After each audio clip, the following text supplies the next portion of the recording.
Thank you very much. Well, it's a real pleasure to be here to share with you these thoughts about prediction of osteoarthritis. And I'll just start by saying that it's been a real privilege to lead the DXA protocol over the last decade or so. And it's a real pleasure to use the data in these analyses. And I just echo the thanks of others to everybody involved in creating such a fantastic resource. So this is really focused on a particular paper which details these analyses. And this was a study that was part of a large grant funded by the Wellcome Trust, led by John Tobias there, who's in the audience. And I'm very grateful to Ben Faber, Claude Linda, and Timothy Coots, who are key architects of this work as well.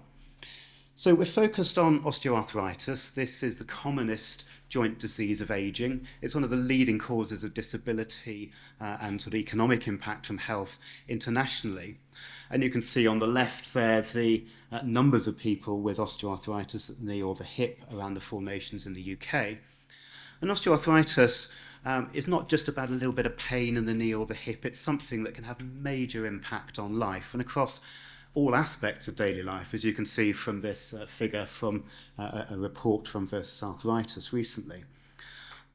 Joint replacement is the sort of ultimate treatment for osteoarthritis, but the problem is we can't at baseline know whether somebody who presents with a bit of knee pain, for example, will carry on with mild disease or will degenerate in terms of their joint pain and function to needing a joint replacement. And that's important because actually we can manage osteoarthritis, we can intervene. And so muscle strengthening programs, dietary interventions, weight loss, for example, now boosted by GLP-1 agonists, all help and have been shown to at least delay the need for knee replacement or hip replacement and potentially avoid them altogether. So there's a real need to be able to risk stratify osteoarthritis. Now, we can do that through clinical risk factors. We're working on that more widely. But UK Biobank, with the imaging study, provides a unique opportunity at scale to see whether we can get new image-derived phenotypes, which will be informative for risk of severe disease. So this is a bone density scanner. These are images of UK Biobank in action, as it were.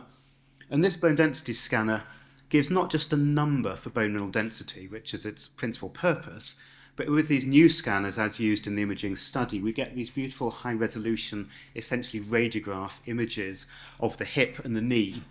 And these can be interpreted as radiographs, but they can also be used quantitatively through artificial intelligence, machine learning type approaches, extracting data at the level of pixels or texture or shape analysis.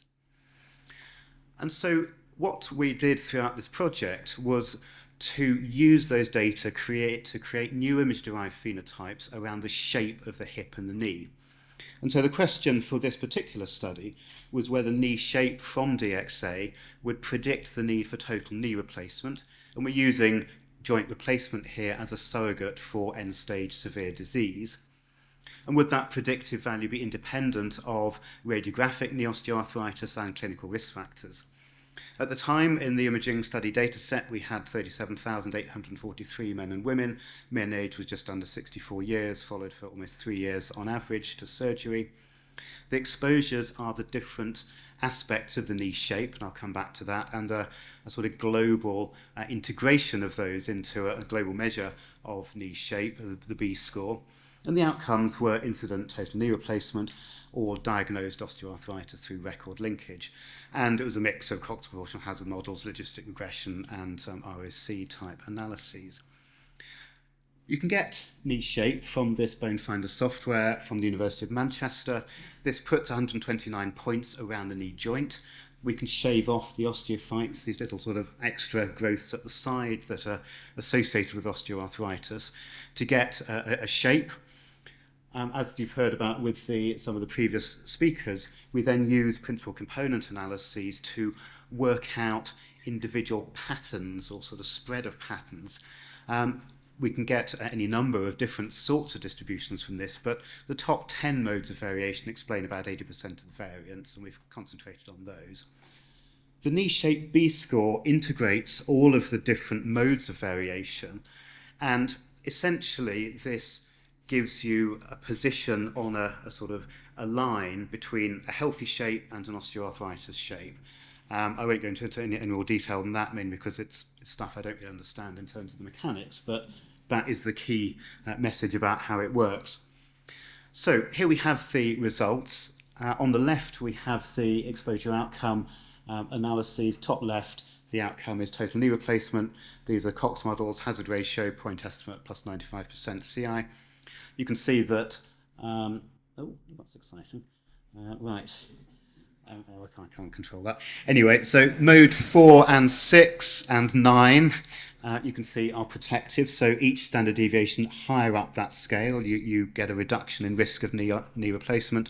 And you can see that 7 and 8 and the overall integrated B score are associated with increased risk of knee replacement. And a gradient of risk of 2.25 per SD is really quite a significant risk predictor.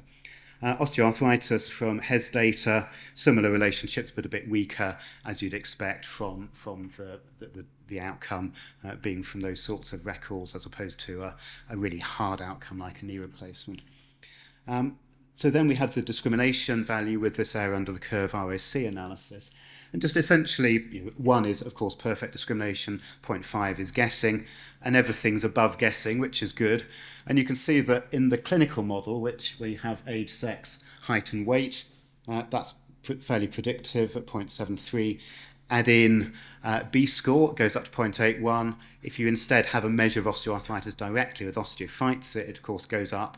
But then there's still an incremental value of adding in B score on top of this osteophyte measure. So you get up to 0.87 for knee replacement, and a similar increment, but slightly less profound, for knee osteoarthritis.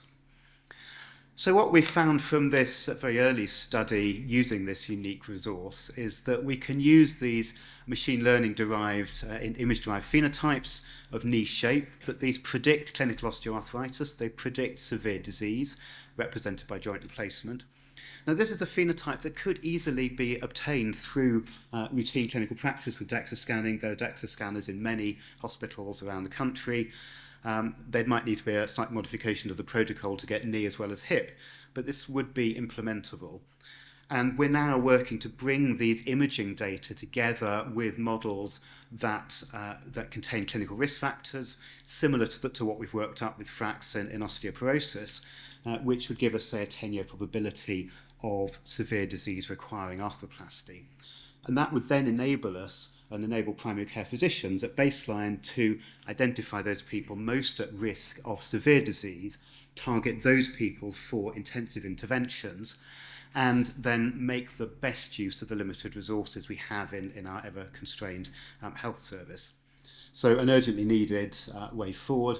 I'll just finish by saying thank you very much again to everybody involved in creating this amazing resource, and to the Augment team for this particular work.